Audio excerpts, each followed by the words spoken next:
خبر شامل کرتے ہیں مٹیاری سے، جہاں وزیر ریونیو سندھ مختوم محبوب زمان نے وزیر اعظم پاکستان سے اپیل کی ہے کہ وہ صبح سندھ کا دورہ کر کے بارشوں کی تباہ کاریوں کا ذاتی طور پر معائنہ کریں اور نیشنل ڈیزاسٹر مینجمنٹ اتھارٹی کے حکام کو بھی سندھ میں ساتھ لائیں تاکہ متاثرین کی بلا تاخیر امداد کی جا سکے۔ انہوں نے کہا کہ پورے صوبہ سندھ میں بارشوں سے اتنی تباہی مچی ہے کہ حکومت کے پاس اتنے وسائل نہیں جو متاثرین کی مدد کی جا سکے۔ اس کے باوجود حکومت سندھ کی جانب سے ریسکیو اور ریلیف کی سرگرمیاں جنگی بنیادوں پر جاری ہیں۔ صوبائی وزیر نے ضلع مٹیاری کی ابتدائی اسپیشل پیکج کے تحت 1000 راشن بیگ اور 700 خیموں کا اعلان کرتے ہوئے کہا کہ ریلیف کی اشیاء ضلع انتظامیہ کو پہلے ملنے والی اشیاء سے الگ ہیں۔ انہوں نے کہا کہ پورے سندھ کی طرح مٹیاری میں بھی لاکھوں ایکڑ رقبے پر کھڑی فصلیں تباہ ہو چکی ہیں، مویشی بھی کثیر تعداد میں ہلاک ہو چکے ہیں، جس کا سروے کروا کر کاشتکاروں کو جامع ریلیف پیکج دیا جائے گا۔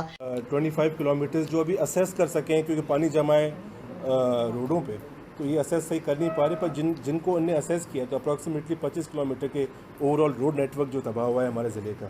اور جو اسکول کی بلڈنگز ہیں اور حکومتی جو عمارات ہیں وہ الگ اس میں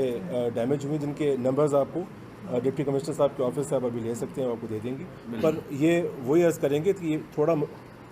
اگر یہ پروسیس سلو ہوگا بارشوں کا تو ہم اسیس کر پائیں گے اس بات کو۔ ڈپٹی کمشنر آفس مٹیاری میں ریسکیو اور ریلیف سرگرمیوں سے متعلق ذرائع ابلاغ کے نمائندوں کو بریفنگ دیتے ہوئے بتایا گیا کہ بہت سے نقصانات ہوئے۔ ایک سوال پر وزیر ریونیو سندھ نے کہا کہ متاثرین کا احتجاج کرنا ان کا بنیادی حق ہے کیونکہ انتظامیہ کے پاس اس آفت سے نمٹنے کے لیے وسائل کم پڑ چکے ہیں۔ انہوں نے ضلع انتظامیہ کو بلا تفریق متاثرین کی دن رات امداد کرنے کے احکامات دیے ہیں اور واضح کیا ہے کہ اگر کہیں پر بھی غفلت ہوئی تو ایکشن لیا جائے گا۔ انہوں نے کہا کہ عام حالات میں ہاسپٹل کی حالات خراب ہو چکی ہے، تاہم گزشتہ روز اچانک دورے کے دوران تعلقہ ہاسپٹل حالہ میں صورتحال تسلی بخش تھی۔ ڈاکٹرز کی غیر حاضری سے متعلق ایک سوال پر وزیر ریونیو سندھ نے واضح کیا کہ اگر ڈاکٹر مسلسل غیر حاضر ہیں اور اپنے فرائض دیانتداری سے ادا نہیں کر رہے تو ان کو ہٹانے اور شوکاز نوٹس کے لیے ڈسٹرکٹ ہیلتھ آفیسر کو احکامات دیے ہیں۔ ایک سوال پر وزیر ریونیو سندھ محبوب زمان نے کہا کہ نکاسی آب کی قدرتی گزرگاہوں پر جن لوگوں نے قبضہ کیا ہے ان کے خلاف اینٹی انکروچمنٹ